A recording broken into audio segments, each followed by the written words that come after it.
A very good afternoon to all of you. I am Dr. Vishagan, MD Resident from the Department of Community Medicine, Amrita Institute of Medical Science, Kochi. And we have Dr. Anushka here, MD Resident from the Department of Community Medicine, Kasturba Medical College, Manipal. We'll be the host for the afternoon. On behalf of the Departments of Community Medicine of Amrita Institute of Medical Sciences and Kasturba Medical College, Manipal, it is indeed an honor for us to welcome you all to the 8th session of this EPI web series, a one-of-a-kind initiative to build knowledge and capacity among health professionals of our country. Over the past century, the field of epidemiology has evolved and adapted to changing public health needs. Challenges include newly emerging public health concerns across broad and diverse content areas, new methods, and vast data sources. Epidemiology is a highly complex science because it needs to consider multiple variables associated with human diseases, such as pathogens, humans, social or travel dynamics, and the climate. This can mean that the results obtained for the disease or outbreak may not always be replicable for the same disease in a different environment. It directly impacts our lives, and our reliance on it will only increase in this changing world. Over to you, Anushka. Thank you, Vishakan.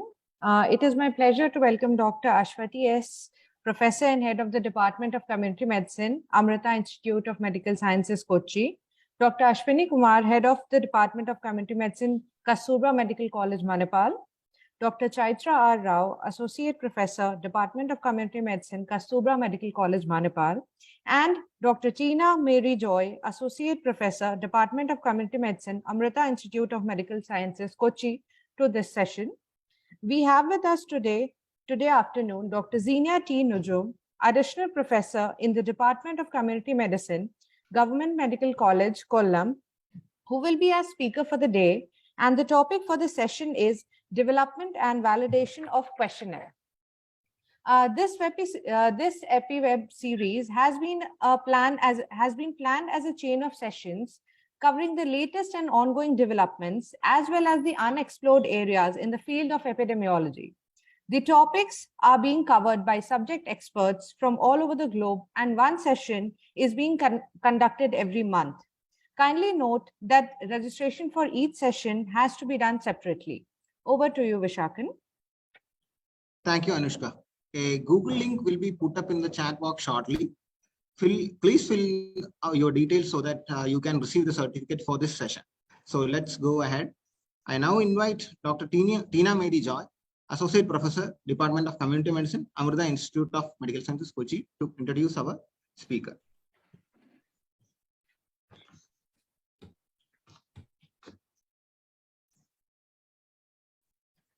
Thank you, Vishakan and Anushka.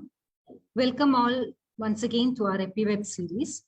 I'm both humbled and delighted to introduce Dr. ZiniaT Nujum, who was my teacher too. Madam currently works as Additional Professor, Community Medicine, Government Medical College, Kollam, Kerala. She has been a medical teacher for the past 16 years. After post-graduation in Community Medicine, ma'am secured MPhil Clinical Epidemiology and also PhD from the University of Kerala. She is a recipient of postgraduate training grants and implementation research from the World Health Organization, Special Program for Research and Training in Tropical Diseases for her PhD. She has a master's degree in clinical nutrition and dietetics. She is an approved PhD research guide in the Faculty of Medicine in Kerala University of Health Sciences. Currently, she has 8 scholars registered under her supervision. She is also a member of the Doctoral Advisory Committee at Achutamenan Center for Health Sciences Studies, Sri Chitra Tirunal Institute of Medical Science and Technology, Thiruvananthapuram. Ma'am has been a regular faculty in research methodology workshops for postgraduates and teachers in medical and dental colleges all over Kerala. She is a faculty of the Clinical Epidemiology Research and Training Center at Medical College, Thiruvananthapuram. She has served as member Institution Ethical Committee, GMC Kollam. Currently, ma'am is the nodal officer of the National Tuberculosis Elimination Program of the institution. Ma'am also works as the medical education coordinator of the college. She has around 50 publications to her credit and is a reviewer of several national and international journals. She is the global assessor for the Royal Society of Tropical Medicine and Hygiene. Her area of research specializations include tropical infectious diseases, dengue and tuberculosis in particular. She has a charge of the Regional Prevention of Epidemic and Infectious Disease Cell. Ma'am is a member of the State Sentinel Surveillance Team for HIV. She was a member of the Effective Vaccine Management Assessment Team for the state of Kerala. She has also authored 2 chapters in a leading textbook of community medicine in India. Ma'am received a Special Appreciation Award for Research in Dengue from Indian Medical Association, Kerala State at the annual conference in 2019. Ma'am also has won the recent Dr. R.N. Roy Best Paper Award at the recently concluded IPHA-Con. Ma'am is also a member of the Kerala State Planning Board Working Group on Medicine and Public Health for the 14th 5-year plan. We are indeed proud to have such a stalwart handling the session on development and validation of questionnaire. Over to you, ma'am.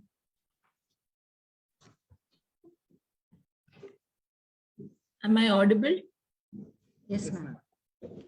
Good afternoon, everyone, and thank you, my dear Tina. She's my beloved student, for the very detailed introduction.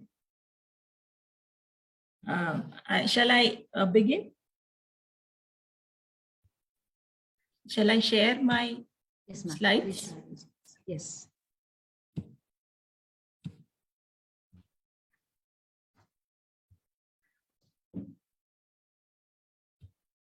Are the slides visible? Yes, ma'am.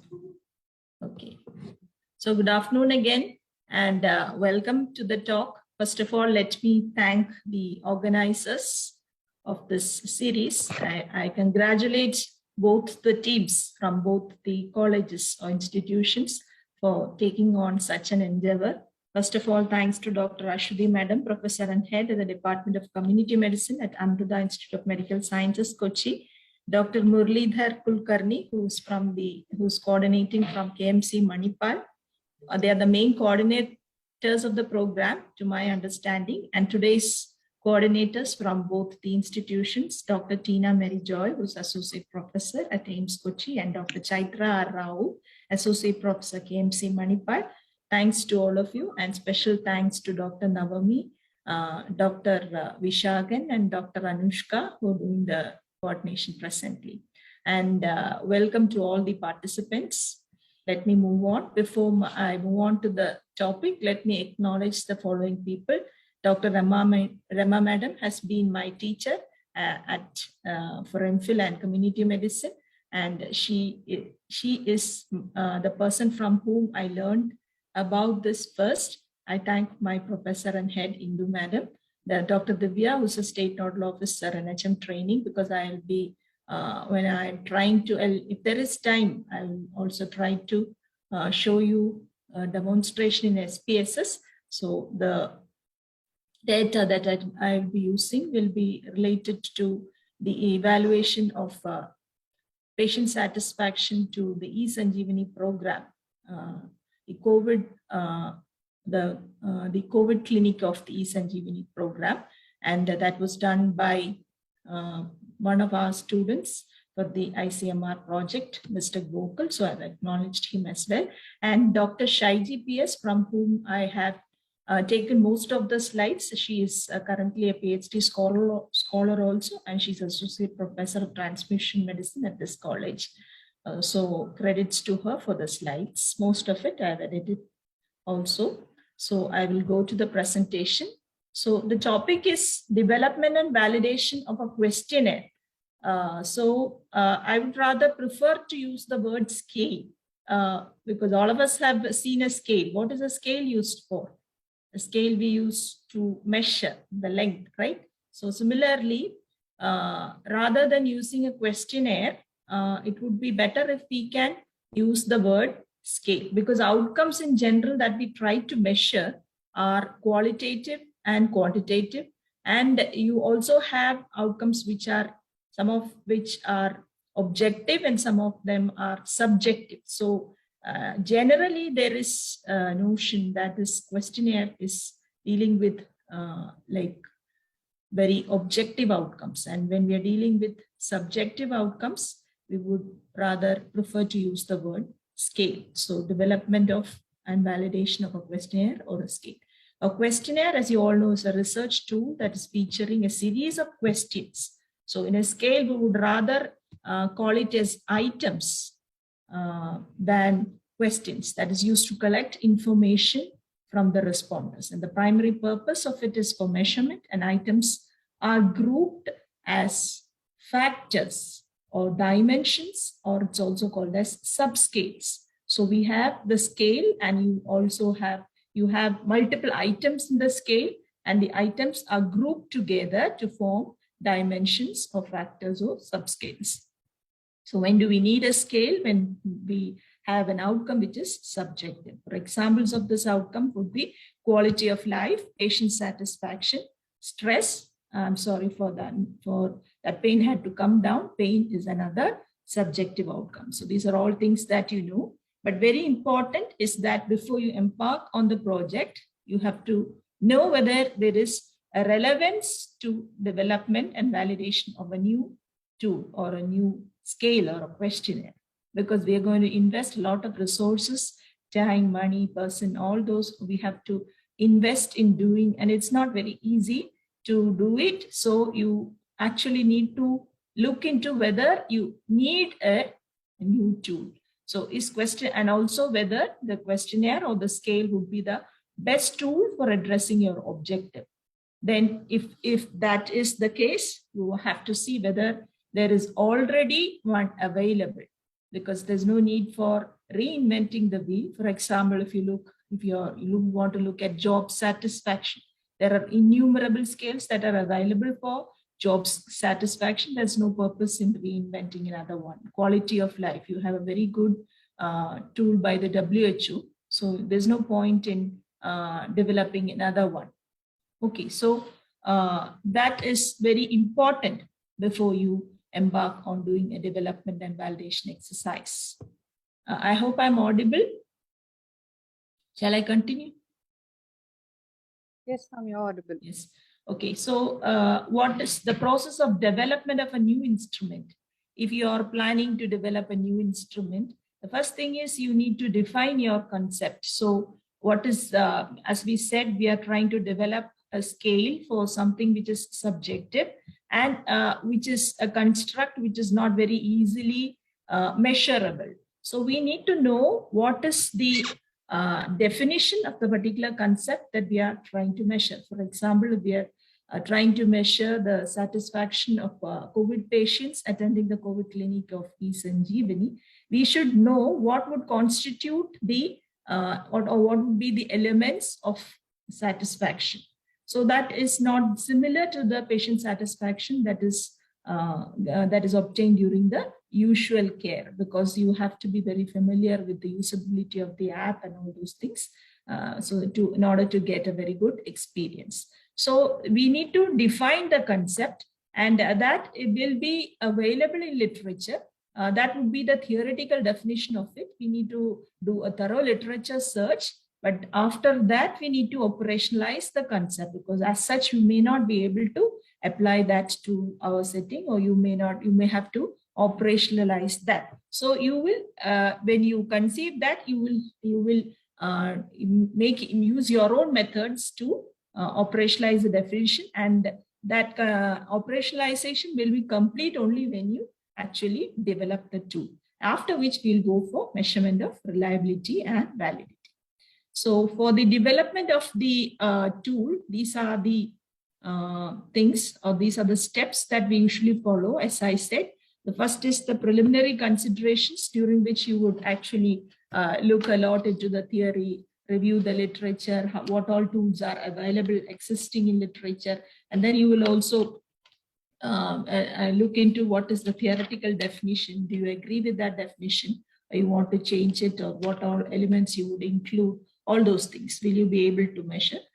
All those are the preliminary considerations. Then the first step would be, after that would be item generation, item selection, item wording, item sequencing, formatting, item reduction by a panel of experts. You do your pilot study, which is also a pre-test, and it's very important that you redo that pilot after you have reduced the items. Even after that, you can again do an item reduction because once you have collected data from the pilot study, you can use it for item reduction. using statistical methods, you can do an exploratory factor analysis. So what is item generation? So the initial parts of it are really not very difficult to understand. So I think those parts I will move fast because we have only 45 minutes. So item generation is you frame a draft using all the relevant questions or the items that you think are relevant to the context, and that you can get from existing tools. Also, you can take an expert opinion, sometimes clinical observations, like if you're trying to address stress or you want to measure stress. So your observations of people with stress and those who are not will actually help you to bring in items. Research papers you can read also regarding the theory. So this besides that, you can also do interviews, like you can have qualitative, you bring in qualitative methods like in-depth interviews and focus group discussions. So I hope the audience is familiar with in-depth interviews and focus group discussions, because now suppose you are going to do measure stress among medical students. If you are going to measure, so this was one of the projects or one of the thesis of during MPhil of one of my colleagues, Dr. Sadimana, who's the head of department at Thrissur Medical College. So what she tried to do is, in order to generate items, she did focus group discussions with medical students. So they are the target population. So you may have a list of items which would actually contribute to stress, which would measure whether a medical student is stressed or not. So that would have come from the literature, but in the real scenario, what are the circumstances may be different, as Vishagan rightly said. From context to context, epidemiology and research findings have different meanings, and we need to do it in different settings. So the children will be able to tell what constitutes stress. So we can have focus group discussions. We may also have in-depth interviews with some key stakeholders like the teachers. We can also have the same with experts in the subject, so that you can meet psychiatrists or people who are tackling the stress. Okay, so that is a very good method by using qualitative methods, you can generate items. Then find out the relevant domains pertaining to the attribute in question and include all those questions. So how do you find out which are the relevant questions? So we can do content validity at this stage. So we may get confused now. We are in the stage of development and not in the stage of validation. But content validity is done during the development phase, so that you are sure that you have included the important items in your scale. So while selecting the question, some of the things that you should keep in mind is, does the respondent know the answer, or will the respondent be able to answer that? Will the respondent remember or recall the information? Is there willingness to respond accurately? So all these things have to be kept in mind. So you are taking only those who will give consent for this particular Sanjeevani program, because patient satisfaction will be linked to the outcome also. So we're thinking of including those patients who have actually have utilized the service at least 2 weeks back, so that there is a time for the outcome to have happened, and that would determine the satisfaction also. So all this at that time you have to think of whether that is going to affect the recall and all those things. So this is important. That is about item generation. So you have a list of items. For example, in the WHO quality of life scale development, initially they had more than 1,000 items, which has been reduced, as some of you at least might know, that it was reduced to 100 items, and later on they also have a brief scale for quality of life assessment. So from the original list of items, we need to select which are some of the items. Why? Because you can't go to people with a very long tool, and so if you go to them with a very long tool, you are not going to get it right. So nothing can be done later to compensate for an item which was not included. So that is also a very important point to keep in mind. So when you going for item selection, when you're reducing from the 1000 to the 100 or from say 300 to 100, you should also remember that when once you have deleted an item, then you're not actually, you have removed it. So there is, you may not incorporate that later. So that you have to bear in mind. So very careful with deleting the items. So how do you do that? You can take expert opinion and you can do the content validity and administer to a target population also. That is also possible in some scenarios. Like I said, for example, the stress among medical students. In that case, if you have a list of items and you can ask them also to rate, like what constitutes the stress in you, like and they will also rate and give you from which you can select the items. So the draft, so how are we going to do the content validities? Draft items are administered to a panel of experts for ranking or rating, and selection is based on the relevance. So we can do something which is called as the content validity index or content validity ratio, and used to decide whether to include an item. So you have generated items, and when you're selecting items, you can do this, and actually depending on the rating by experts. So that depends on the number of experts that you have. So ideally you should have 6 to 8 experts and not more than 10 experts. So now I have put here an example, students' perception on anatomy teaching methodologies. And there are how many items here? Can someone respond so that there is some interaction? I'll keep interactions to minimum because the mode is online, but 6 items. Doctor, 6 items. there are 6 items, right? So you see the relevance rating here, 1, 2, 3, 4. Suppose some of you are the experts and you are the 6 experts and you have been asked to rate. So what they say is rated 3 and 4 is a good rating. So what we do, so this question, I'm not going into the details, but just have a look at it. Anatomy lectures are interesting. I'm encouraged to participate in anatomy class. The lectures are simple and easy to understand. So that we are saying that lecture is I see Rama madam there, and thank you madam for joining. I don't know whether she joined earlier. I had acknowledged you in the beginning. She is my teacher. I only saw it now, Zinia. I had a cataract surgery 1 week back. So I was not looking at the mobile frequently. Okay, thank you, madam, for joining. Perhaps she'll be very resourceful for us during the discussion. So I'll continue. So the demonstration session using this real specimens is stimulating, e-learning modules are stimulating, closed circuit TV used demonstrations are effective. So these are the items that they have included. And now they have asked the experts. So this is about the degree of relevance, 1, 2, 3, and 4. So as you can see here, 3 and 4 means the item is quite relevant or highly relevant. So this is the calculation of the content validity index that is missing there. We can calculate the content validity index. Let's see. How do you calculate the content validity index?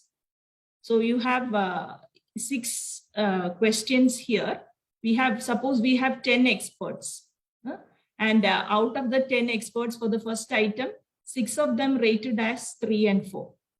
Okay, so let's look for item 5. Can one of you tell me what is the item validity index for item 5? So it is a simple measure. Okay, because that is for you to calculate easily. There are 10 experts and 9 of them has rated as 3 or 4. So that is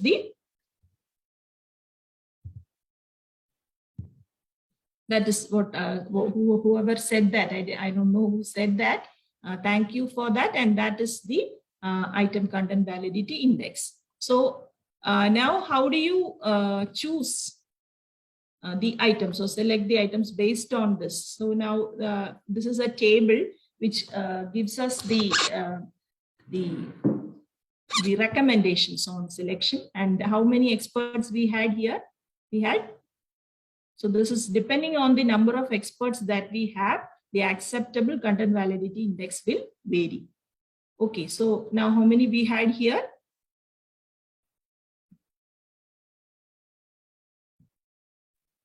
Anyone of 10. Okay, so at least 9 experts are there. Your acceptable CBI value will be it has to be at least 0.78, and we got this in this table we got about 0.78 for which all items? 3, 4, 5, and 6. Okay, so from the 6 items we have reduced to how many? 4. Okay, that is one way of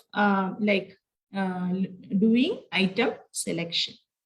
Okay, the other things we have said. Now we move on to the next step, that is item wording and item sequencing, formatting, scoring. So item wording, the words have to be clear and comprehensible, and it has to be simple, aim at the lowest educational level of the target population. So the readability is very important, and so you have to consider the educational level of the target population. So there is a formula for that also. I'm not going into the details of that. Then specific, the questions have to be undemanding, it has to be unbiased, relevant, and it has to be kept brief. So in one question, without losing the content, it should be less than 20 words preferably. It has to be non-threatening.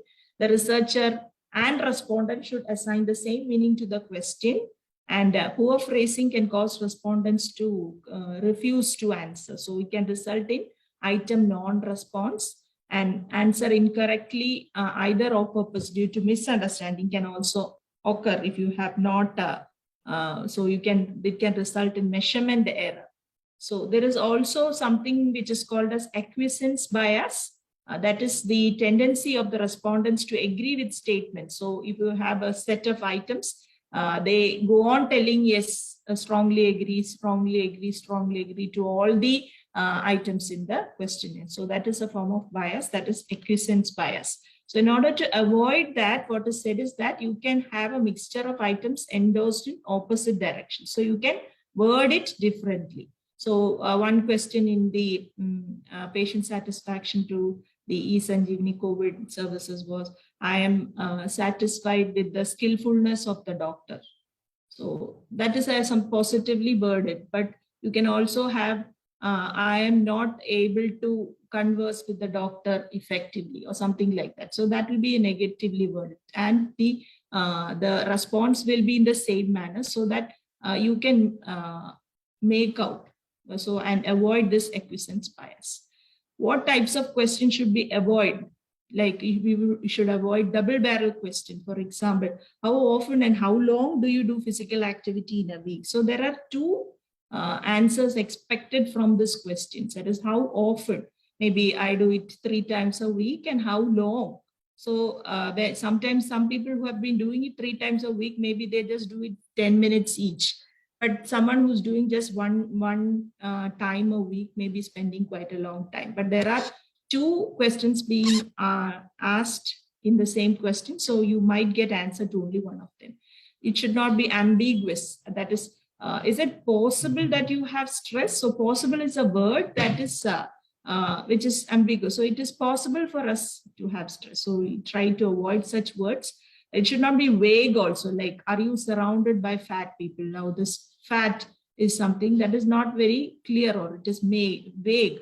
So negative or double negative, you should avoid. I don't think eating ice creams is unhealthy. So eating ice creams is unhealthy if you ask yes or no. But now you have 2 negatives coming here. I don't think eating ice creams is unhealthy. It is similar to what you do when you actually make questions for your students also, which some of the things that you should avoid. Then leading questions. How great was your experience with the doctor? So that is a leading question. So they are likely to say that it was great. They are likely to agree with that. And avoid difficult estimates. How many times you looked into the WhatsApp yesterday? So if you ask me, I may not be able to tell that. So even if it is yesterday, so such things we must avoid when we make the questions. The item wording, questions and items, so that I think we have dealt with that. the flow of the questions, maintain a logical flow or a chronological order, and avoid jumping. So you go very slowly and steadily, finish questions in one topic and then begin another. Always start with a preamble or an introduction, and easy, salient, non-threatening questions. You can have screening or filter questions, that is determine whether see, when you have a question which is not applicable, once the answer is no, that you can have a type of filter question there. Broad questions should be put first and specific later. First few questions should be simple and interesting, and you can include warm-up sessions or warm-up type of questions or statements also. So we have dealt with this component. Now let's move on to the next slide, something like that. Or initially you can have that is a transition statement, in fact, what I said now. But in the beginning, you can have something like warm up, how are you, or how do you feel, or like that, something like such things, to put the respondent at ease and to encourage cooperation, just like you do before the orals. So use transition statements to inform the respondent of what is ahead. So we are moving to the next topic, things like that. Use filter questions wherever needed. And one keyword that I want to mention in this when we are sequencing is that we should be aware of the conversational dynamics. Accordingly, we can sequence. Complicated and difficult questions. Also, I think these are very simple things, so I'll just leave that. And so we have generated the items, and then we have selected items. Next, we moved on to the wording, then sequencing, and now the formatting. So what type of question that you're using with this is an open-ended question. The response that can be descriptive, or is it a closed-ended question where you have choices to make, and that can be multiple choices, or it can be with the two choices like yes or no, or dichotomous. And then you also need to look at what is the level of measurement that we are putting. So all of you are experts on, at least most of you are dealing with epidemiology, so you know the scales of measurement: nominal, ordinal, interval, and ratio. So mostly in the scales we might have this nominal and ordinal scales. And the responses you can put in the form of Likert scale. Likert scale is a form of scale where you have fives. You can have 5 or you can have 7 response categories. Usually it is 5, from strongly agree to strongly disagree, or vice versa. And you can have numeric rating scales. For example, for the assessment of pain, we have numeric rating scales. You can have semantic differential scales and adjectival scales also. So a semantic differential scale means a scale which measures the attitude towards something. For example, that is, you could measure a person's attitude in work with the following scale. That is some scale like you have 2 poles at the end. One is boring and the other is interesting. And in between, you can either use labels, or you can write something, or you can have numbers in between. And the respondent is asked to score between these where they feel like. So another example is between the 2 poles, unnecessary to necessary. So with the Likert scale, people state how much they agree or disagree with a particular statement, whereas with the semantic differential scale, people decide how much a trait or quality of the item has.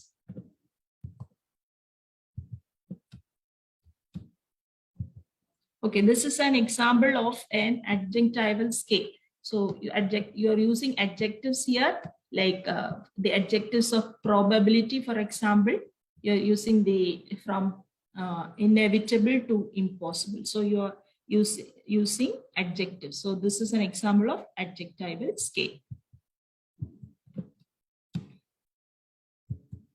Okay, so now you have generated the items, you have selected items. After that, we went in for item wording, item sequencing, then item formatting, and now you need to have a final look at it and ensure the appearance of it, the title of the questionnaire, whether or the scale, whether it's a well worded, so that it can arouse interest among the respondents. The numbering of the questions, that is also important, because you may be using the number sometimes to calculate, and when you do the analysis also, your output may show the numbers, so the numbering of questions is important. And open-ended questions, you have to leave a sufficient amount of space to ensure legible writing. So next is translation and back translation. So this, supposing you are using a new tool in the from starting from the development process. Excuse me, ma'am. The slide seems stuck. Stuck. Okay, so I will stop sharing and do it once again. Okay, ma'am.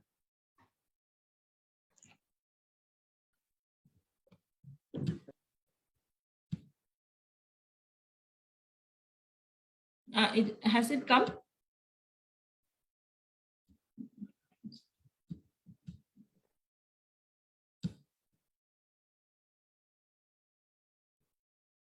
Tina, has it come?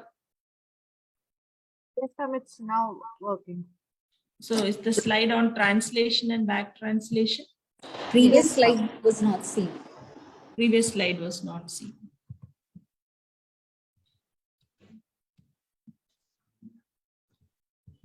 Oh, this slide you did not see? No, ma'am. This one you saw? No. No. So till where you saw? The one with Likert, last Likert. paragraph. Yes. So okay. So we were telling about the different, like the types of responses that you can have on a particular item. So you can have a Likert scale where we can move from strongly disagree to a strongly agree, a 5-item response usually. And we have numeric rating scales as we used for pain, again from a score from 1 to 10.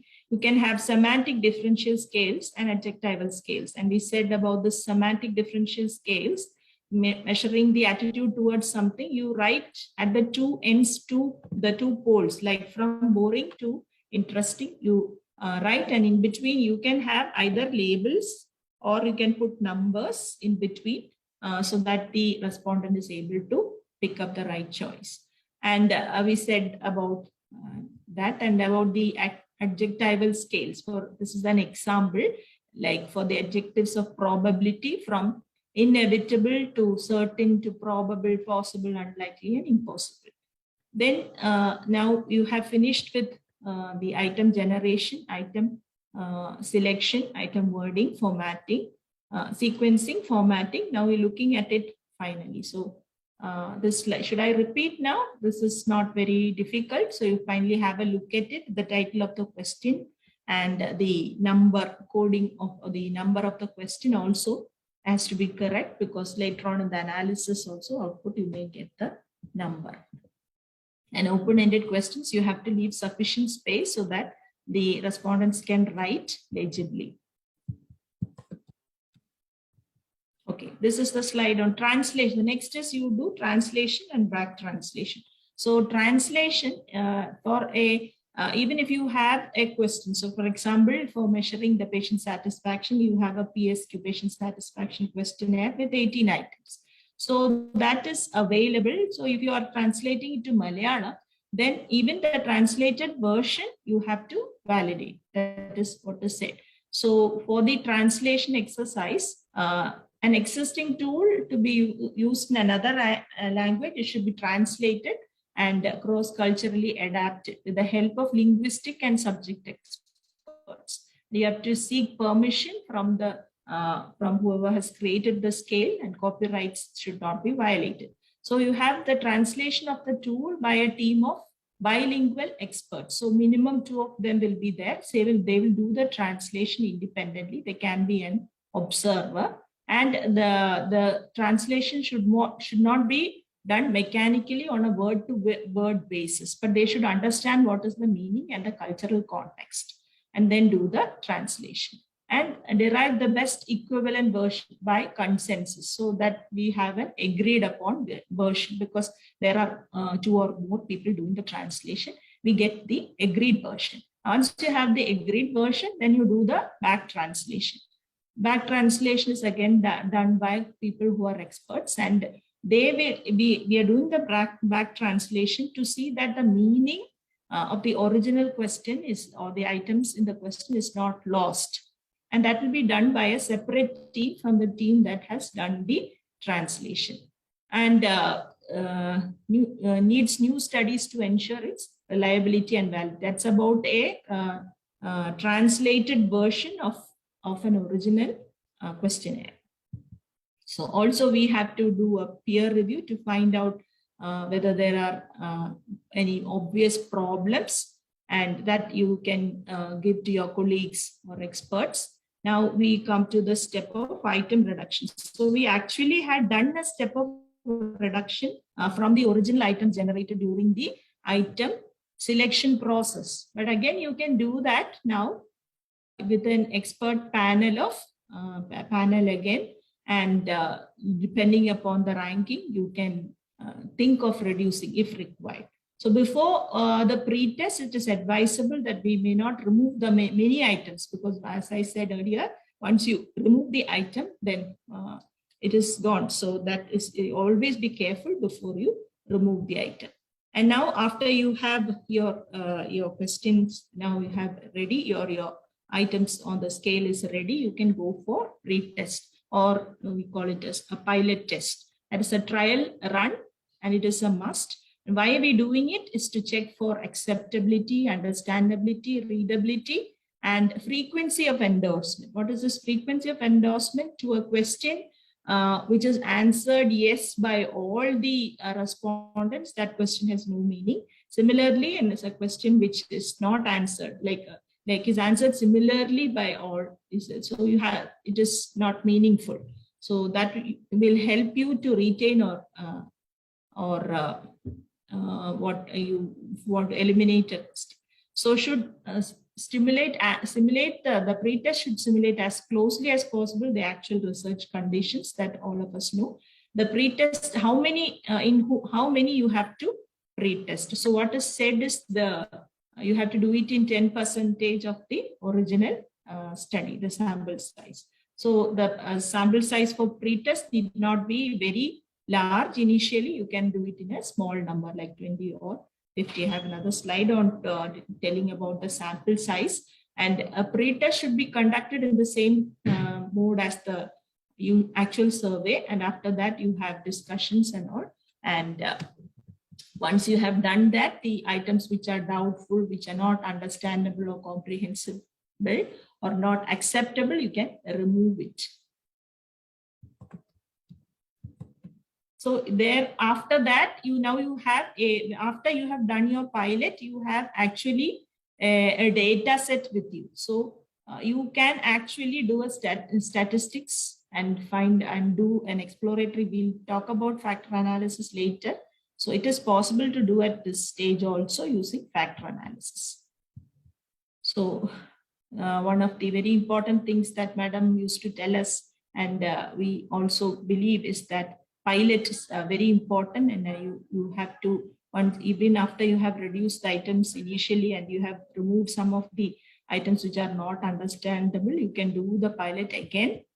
So that is about the development of a scale. So we finished with that. Let's move on to the validation. So validation you have to do for all newly constructed scales, and suppose it is a validated tool that you are taking, but you are doing it in a different setting.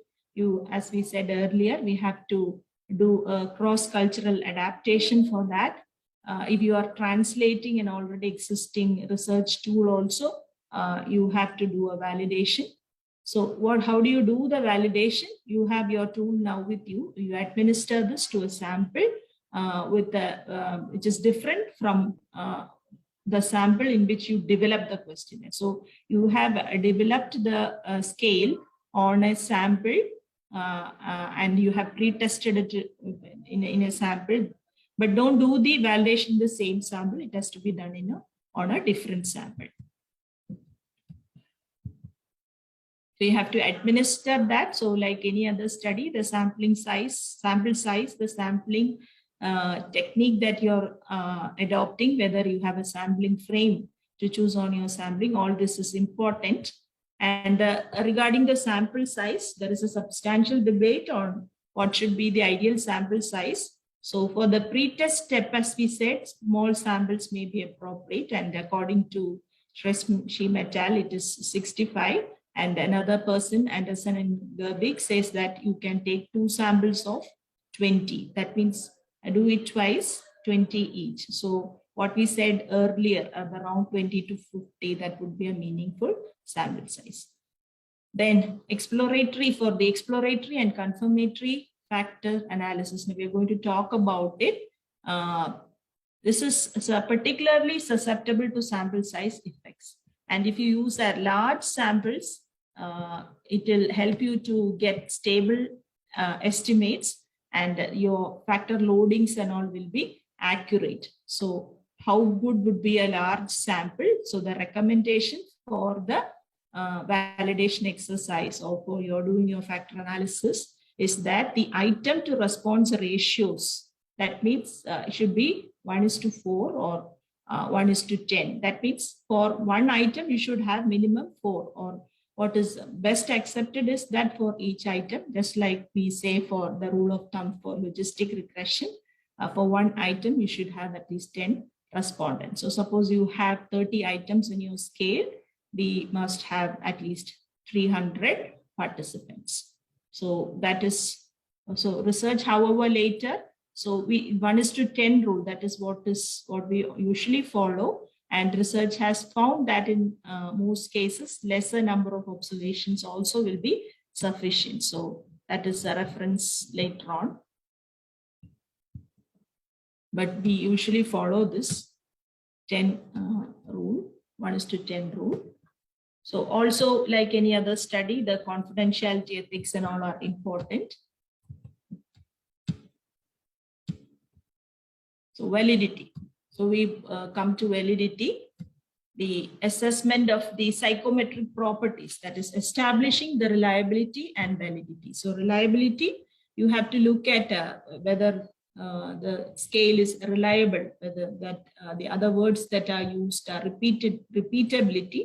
Stability is actually a component of reliability, and internal consistency is also a type of reliability about which we will talk in the subsequent slides. So when we talk about validity, these are the different types of validity: phase validity, content validity, construct validity, and criterion validity. So we have talked about a little bit about the content validity and phase validity during the development itself. It is important, and we actually look at it during the development process. But just for this, we'll go through it once again. The phase validity is whether it looks relevant to the respondents, and it is not by the technique, looking into the technical components of it, but just by the mere appearance of it. For example, if you want to measure the age of the respondents, one person says that you just ask a question to the respondent, what is your age? Another person say we'll count the number of gray hairs. So which you think would have a better phase validity? Anyone?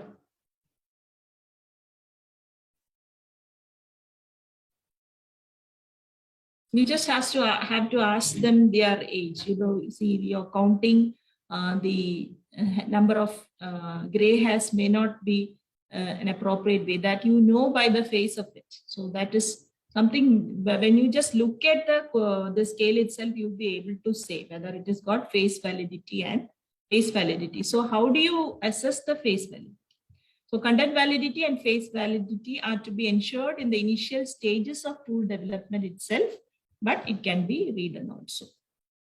And how do you ensure how do you look at the phase validity? You can give it to the group of experts to opine on it. And some say that you can also give it to the respondents, means the target population whom you are trying to administer the tool. So they will also be able to tell you by looking at it. Some say like that also. So about content validity, we have discussed extent to which the items in a questionnaire or a scale are representative of the entire theoretical construct for which it is designed to assess.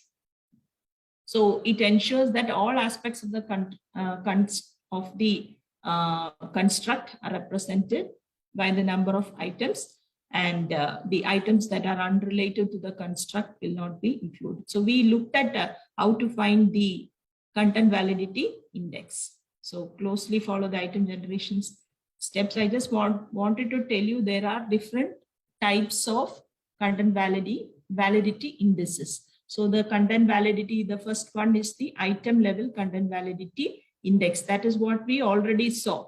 That is the proportion of content experts giving an item a relevance of rating of 3 or 4. That is the item level content validity index.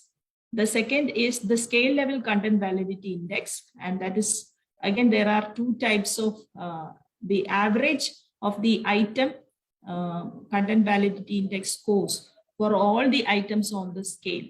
Or you can take as a proportion also. I'll show it with an example. So this is the scale level content validity index, which you can take using the sum of the item content validity index scores and also sum of the proportion relevance rating. So for this, the denominator is number of items, and here the denominator is number of experts.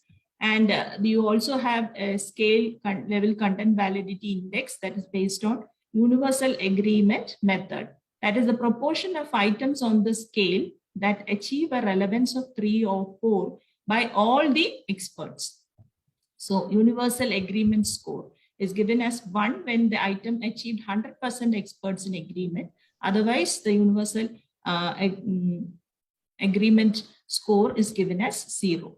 So to cite an example, like you have now 12 items here, and we have 10 experts, and the item content validity index we have already seen in the beginning, so I'm not going into that. But let's see what is this scale validity index. The scale validity index on an average. So you have now how many items here? Just for interaction. 12. Okay.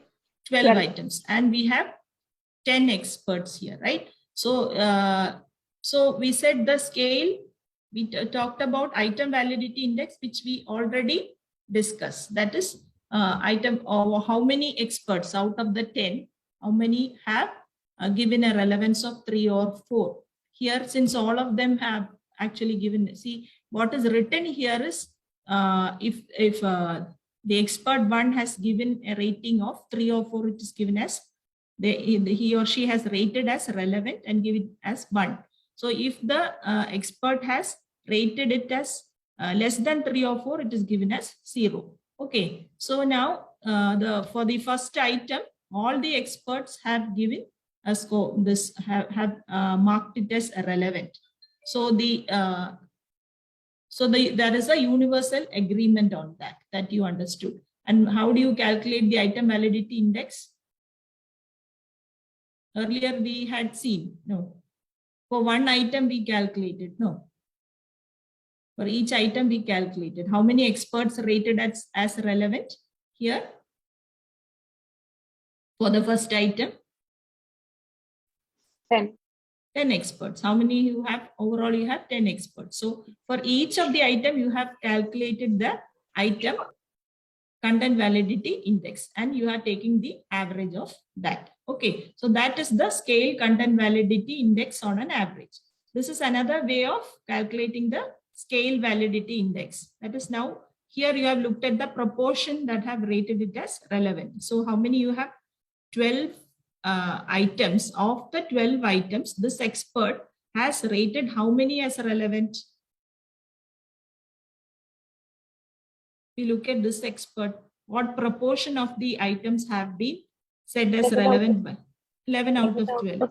So that is how you get the proportion relevance. So you get the proportion relevance for each of these experts, and you add it up together and divide it by the number of experts. So that is what we tried to say in the previous slide. So you have scale validity index, 2 types. One is you are averaging all this item content validity index. And the other is you looking at the proportion relevance of each of the expert, and then you are dividing it by the number of experts. Similarly, you are looking at how many of the items on the scale achieve a relevance of 3 or 4 by all the experts. If you look at this example, how many items have been the experts have rated as agreed on it. So you have 1, 2, 3, 4, 5, 6, 7, 8, 9, and 10. 10 out of the 12 have been rated as relevant. It has been given a universal agreement.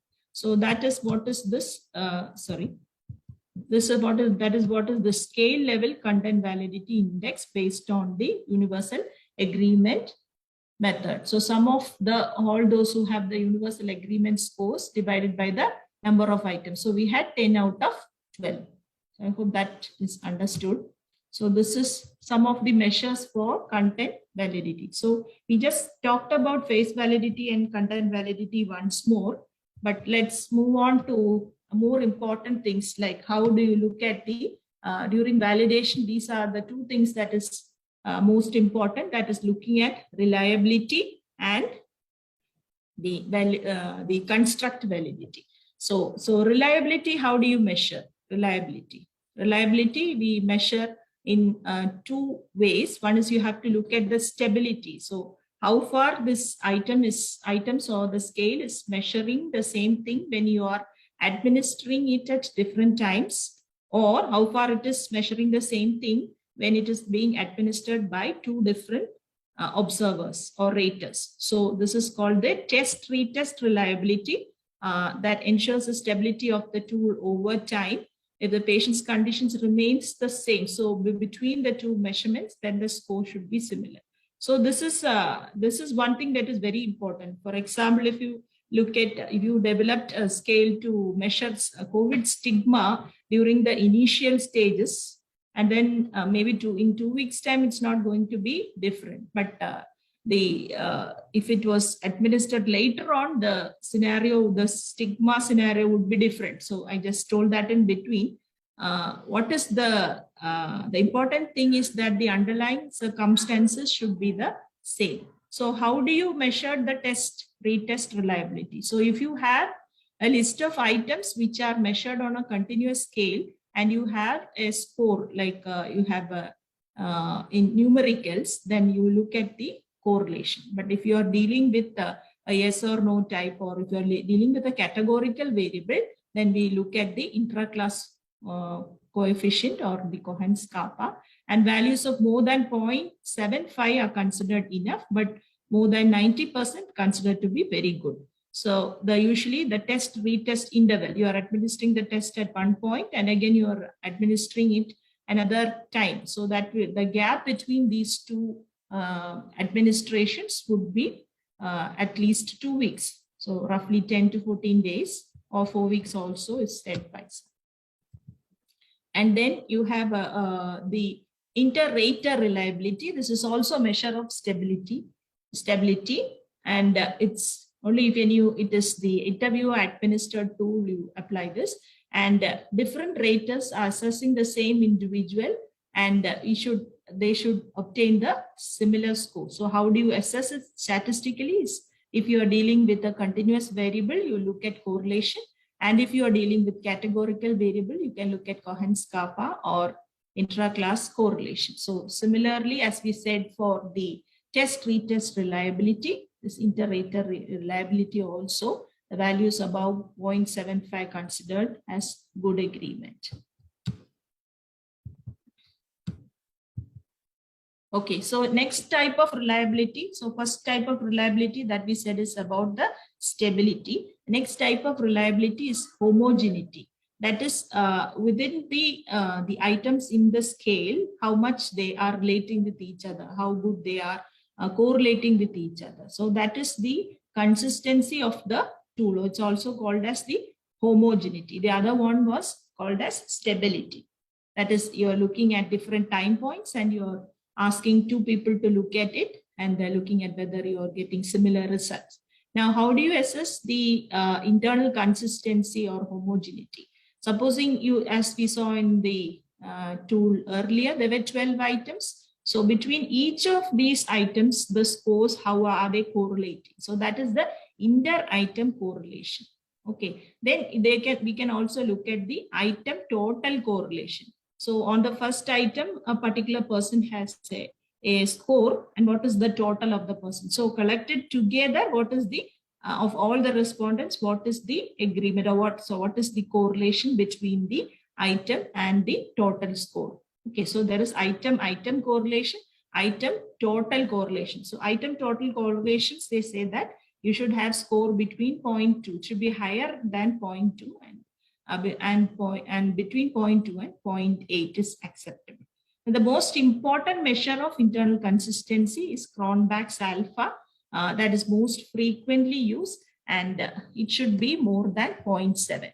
So what is this Cronbach's alpha? Actually, there is something that as a fourth method I've written split half reliability.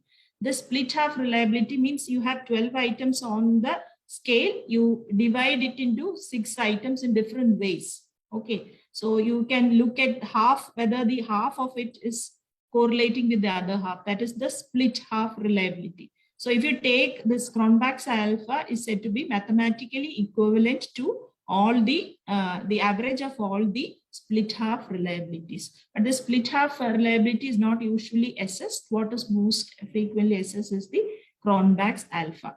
And it should be determined on separate domains of the tool and on the whole tool also. So that is about the 4 types of internal consistency reliability, that is item correlation, item total correlation, the Cronbach's alpha, and the split half reliability. I'll just show you on the how you get it on the SPSS. So this is a life satisfaction scale, which is if you look at rows 10, 11, 12, 13, 14, there are 5 items here, and this is measured on a Likert scale of strongly disagree to strongly agree, a 5-point Likert scale. Okay, so this is, some of you or most of you must be familiar with SPSS. Cronbach's alpha measures the internal consistency. So one thing you have to keep in mind is make sure not to mix the positively and negatively worded questions. So you can get an alpha which is negative. So what you should do is when you give the coding, you reverse code the scores. So for example, if it's a negatively worded question, for a positively coded question, you are moving from strongly disagree to agree, you're going from 1 to 5. Then for a negatively worded question, you're moving from strongly disagree to agree, you go in the reverse order. So that way you can code it so that you don't get a negative Cronbach's alpha. So in the SPSS under analyze, you can go to scale, and there is this tab on reliability analysis. And if you click that, you will get the this tab again. Then you have to click on for descriptives for the item, descriptive for the scale. I will try to demonstrate it as an actual data if time permits. And you have also to find the means, tick the correlations, and here also you tick the correlations. Okay, then now this is the output for that. Now they have actually 439 respondents, but they excluded 248. This is just a sample. So they have taken only 191 because it is in only this 191 did they get all the respondents have filled all the items, so that they took only this. Not something very good, but this is the example. So your first output, you will get this Cronbach's alpha. The Cronbach's alpha of more than 0.8 is actually very good, because we said more than 0.7 is what is desired. And if you have less than 10 items, it is enough that it be above 0.5. So now we have the number of items in this tool was 5, and a Cronbach's alpha of 0.8, which is very good. Now you have something here, which is the Cronbach's alpha that is based on standardized items. So what is said is it's better to take the first one. It's not the first Cronbach's alpha employs the covariances among the items, whereas the alpha based on the standardized items employs correlations among the items. So the latter alpha is actually not very preferable. It is this first one that we usually take.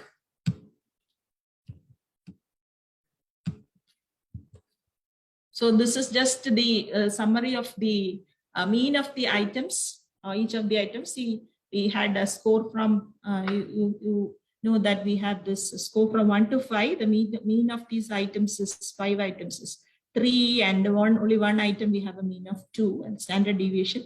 So the N is 191. That's just a summary. And now you have this table which is giving you the inter-item correlation, the first reliability measure that we said. We already got the Cronbach's alpha. That will be the first output that we get in SPSS. But this is the first type of internal consistency reliability that we talked about. So this is correlating with each of the items.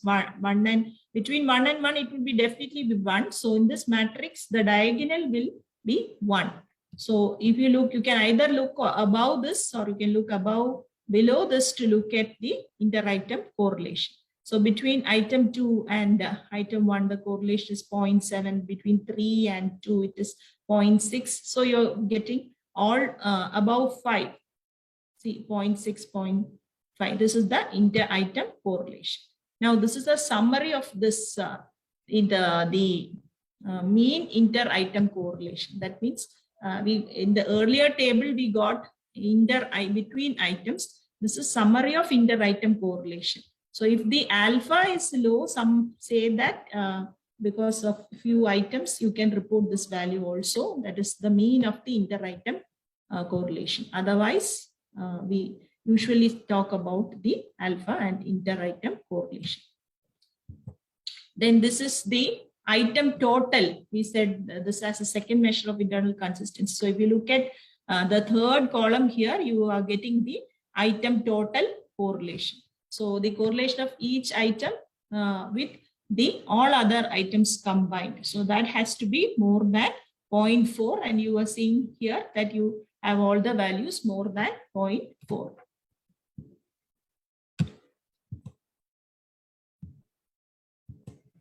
So now we move on to the next type of validity, that is construct validity. So we talked about the reliability measures, and now the validity that we are finding out for the scale is the slides are actually stuck again. Till where did you see? I stopped sharing. I'll share once again. Till where did you see? The current slide on correlation. Yeah, which one item? Which one did you see, Tina? Did you see this item total? Yes, sir. Yes. So, okay, just so that you missed, thank you for responding in time. So this is, we just reached to this, that is, we are trying to discuss on construct validity now. So phase validity and content validity, we already said, and it is measured, that is during the development phase itself, we are looking at it. So construct validity is a very important concept, and it, and pre-existing instruments that measure, you can look at the construct validity by comparing it with the instruments or scales which have been developed previously that measure the same construct, or you can compare it with a scale which is used to measure a different construct. Accordingly, we label it as convergent validity and discriminant validity. So supposing, as I said, the example of my colleague who was looking at stress among medical students. So she looked at one scale, which was again a scale to measure the stress. So there she should look at the convergent validity. Okay, so if we are looking at something where you have a different scale which measures the opposite of stress, then you can look at the divergent validity with that particular scale. So that is, so here we can look at construct validity by doing a factor analysis. Now we are trying to demonstrate or show some slides with SPSS. How will you do the factor analysis? Okay, so satisfaction with life scale again. So this is the scoring. This is a 7-point Likert scale. Earlier we saw a 5-point Likert scale. So these are the items in the scale. So there are 5 items. but the scoring is from 1 to 7. In most ways, my life is close to my ideal. The conditions of my life are excellent. I'm satisfied with my life. So far, I've gotten important things I want in life. If I could live with my life forever, I would change almost nothing. So these are the items they have included. So they have entered the responses in the SPSS for each of these items. And in SPSS, in Analyze, you have dimension reduction and choose factor. So this is how you get factor analysis in SPSS. And in the tab, when you click on that tab, you will get this window wherein you have to click on univariate descriptives, initial solution, the KMO and Bartlett's test of sphericity. Then that is I will actually, if there is time, we will actually do it also once.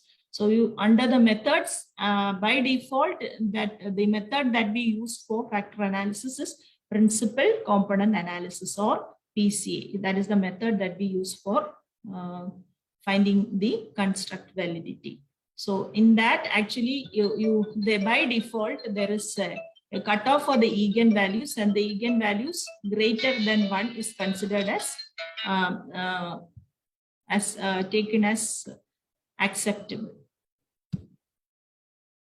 So principal component analysis in the factor analysis extraction tab, you will see this based on the eigenvalues greater than 1. So there are two ways by which you can extract the components or the factors. One is this based on eigenvalues. The other is the scree plot. So this is the scree plot. There also you can put a tick. You can get a correlation matrix also, and unrotated factor solution. So this is the initial analysis, after which you can rotate. So I'll talk about rotation in a little while from now. So you just saw that. So this rotation is actually, when you hear the word rotation, it is difficult to understand. Just imagine that you have a class of students, and the students are seated in benches which are arranged in 3 rows. Just imagine. So they are sitting like that. Now the teacher tells the student, all of you can move around and go to whichever row which you like, and you with in the front of the row you place a leader. So there are 3 leaders in front, and you ask the children to move around so that they can assemble under one leader. So similar thing like that, we are trying to rotate the items around a particular axis and allowing it to pool under a particular factor, because we need to bring in the items together under one factor. So there are different methods of rotation. One is the orthogonal rotation and the other is oblique rotation. So orthogonal rotation, they do not allow the factors to be correlated, which means just like we said, no, in the classroom 1, 2, 3, those 3 factors are not allowed to be related. They are not correlated. But in oblique rotation, you will allow the factors, some amount of correlation is allowed. So most commonly, what kind of rotation we use is the Varimax rotation. So you can tick the Varimax there. That is what is commonly done. So quite simply, the term rotation, that the axes are being rotated, so the cluster of items fall as closely as possible to them. So we have the output. What we see first, what we have to look is this KMO and Bartlett's test. So KMO, the expansion is Kaiser-Meyer-Olkin measure of sampling adequacy. So whether you have a adequate sample, and that if it is above some say 0.8, some say 0.5, but above 0.8 means it's very good. So then the Bartlett's test of sphericity. What is this test? It's actually a chi-square test. So if you look at this table now, it's something like a chi-square test. You have an ideal matrix. What is an ideal matrix? An ideal, just like we say, observed and expected. This is the observed matrix, the correlation between the items. Now you have an expected matrix or an ideal matrix where the diagonal will be 1 and above and below that will be 0. So it is against this ideal matrix that this Bartlett's test of sphericity is being tested. So if you have to get a significant value in order to proceed with the factor analysis. So this is the correlation matrix that you are seeing. So you tested for significance. So this is not testing for the Bartlett's test is not looking for individual significance, but overall put together, looking at all these correlations, is it significant? That is what is tested by the Bartlett's test of sphericity. Now the factor extraction method. So you're trying, what you're trying to do with the factor analysis, you have 100 items. You are trying to pool these items under some common factors.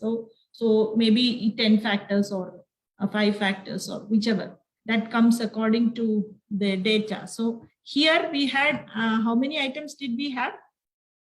We had just, how many items was there, Nisha? How many items, or anybody? How many items did we have in this tool? We had just 5 items, right? 5 items. Now, this is a simple example so that it's easy for you to understand.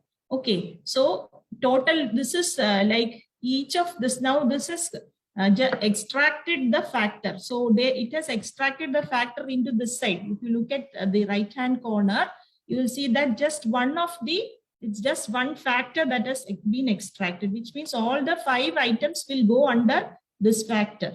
Okay, so how do you know whether this, which factor should be, or which is the component that is extracted? So this is by looking at this value. So this is actually the eigenvalue. So you can, if you add this together, how much will you get? There's no time. Otherwise, if you just add this together, it will sum up to this total of the number of items. Okay, so now you have, if you will select a component which will have eigenvalue more than 1. So which one you will take? Just the first component. Okay, so scree plot is another way of finding out which component or which factors you will take. So now, what is the word meaning of scree means? It is the collection of pebbles. If you look at this graph, it is just like a mountain and just the side of the mountain, right? So pebbles fall down from the mountain top and just they get collected here. So this is called the scree. And you take the area above the scree. Slide is not visible. Somebody said something.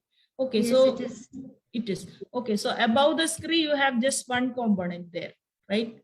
So this is how you decide on how many factors to or components to extract.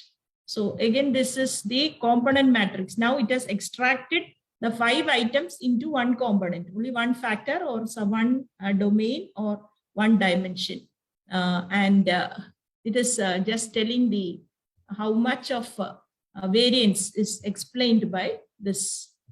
Okay, and this, because there is just one component, there is no meaning in going forward with rotation. So they have not done rotation here, but in the actual demonstration, if possible, we will do that.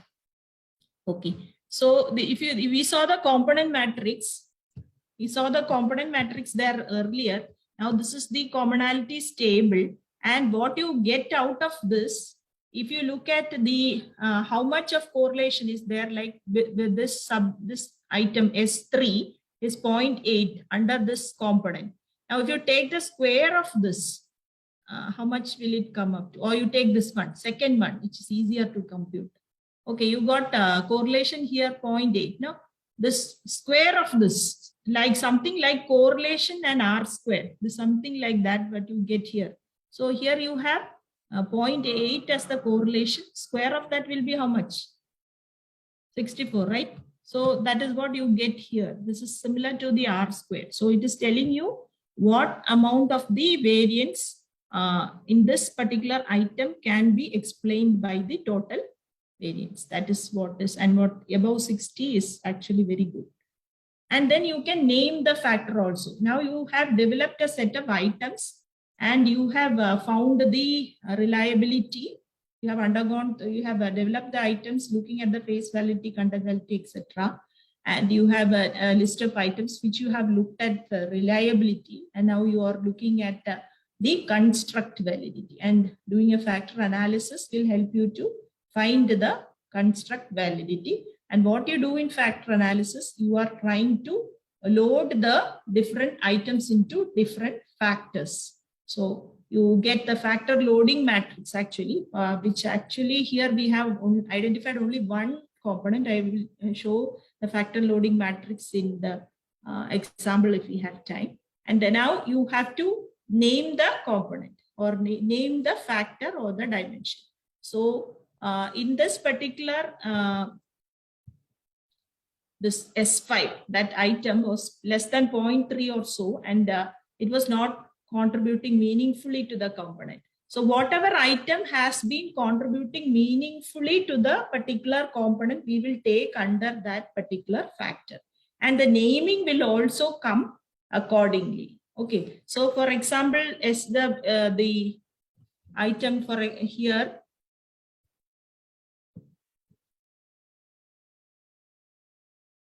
we have 0.707 for the S5. This is not T, this is the variance explained. We look at the components matrix you have for the S5 component. And what was the S5 item there? S5 was, if I could live my life over, I would change almost anything, that item. So using the wordings in that item, you can actually propose the name of the factor or the component. So this is what is factor analysis. And next we talked about construct validity. Now we will have a look at criterion validity. So criterion validity, I think all of us are familiar with, because we always teach also students on criterion validity. That is done if you have a gold standard to compare with or a criterion to compare with. So validation between the new scale and some other measures of construct. The scores on the scale are compared with, if you have a gold standard, you compare it with that. So of that criterion validity, it can be of two types. One is the concurrent validity and the other is predictive validity. Now, what is concurrent validity means? You are measuring the validity at the same time, and say predictive validity first and then move to concurrent validity. So predictive validity, for example, in the CBME, the competency-based medical education that we are conducting now, we want our students to become competent.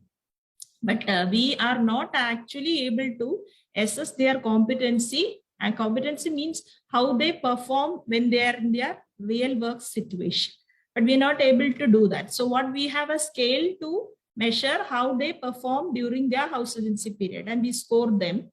So that is your scale now. Now, in order to find the criterion validity, what you can do is actually 5 years later or 2 years later or the next year, when they are actually performing, we can repeat the scale.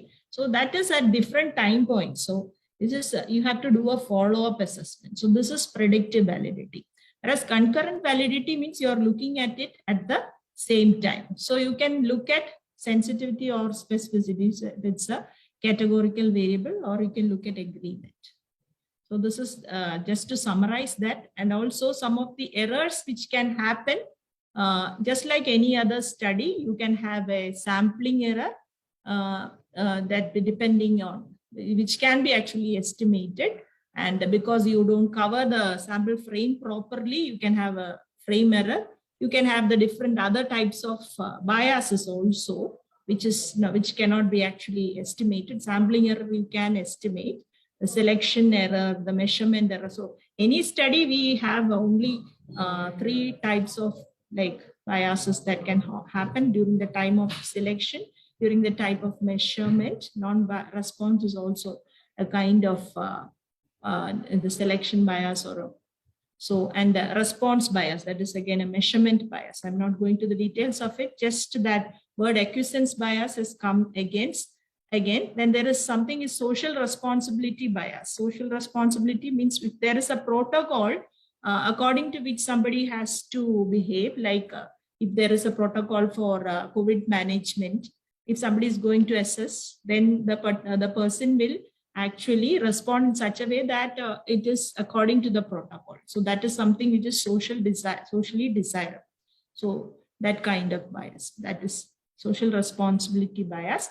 acquiescence bias we dealt with, and the opposite of acquiescence bias is dissent bias. So acquiescence bias is yeah saying, and this is saying no, no, no, disagreeing with all the responses. So that is the end of the presentation. So what we try to cover today is the development and validation of a scale. I said that preferably use the word scale, although the title is questionnaire. So many places we have used questionnaire. Questionnaire is more of a quantitative term. The preferable word is the scale, and we usually develop a scale for subjective items. And we went on to say that some prerequisites you should, before you embark, you should always look whether this is relevant to do, because you may already have existing scales. This is not, this is resource consuming. So you have to look at whether it is relevant to do. And once you have decided to do, you have to go through the steps of conceptualization, operationalization, looking at the reliability and validity. And the operationalization, we have gone through the steps in the development of the questionnaire, the item generation, the item selection, item wording, sequencing, formatting, and the item reduction if needed, and the pilot, doing the pilot, and again reducing on the items or reframing the questions, and then doing the pilot again if required. And then we went on to look into the assessment of reliability estimates and validity estimates. So particularly reliability, we look at two types of reliability, the stability, and more important than stability is the internal consistency reliability. Stability we measure with the inter-rater reliability and the test-retest reliability, and the internal consistency reliability is measured with the inter-item correlation, the item total correlation, then the split half method, it's not used, and the Cronbach's alpha, which is most important. We checked how we do that in SPSS. And then we moved on to the finding the construct validity, and we also discussed the factor analysis and how you derive the different factors, how to look at the factor loading, and the method of extraction of the components in terms of looking into the eigenvalues and the script plot. And then we saw what is criterion validity also, and some of the errors that can happen, upon which I didn't dwell too much because I think the time is already more than 45 minutes. So that's all from my side. If required, I can show the demonstration, but I think it has been picturized. So if there are any doubts, thank you once again for the opportunity. And if there are any doubts. Thank you so much, ma'am, for the wonderful detailed session. And I'm pretty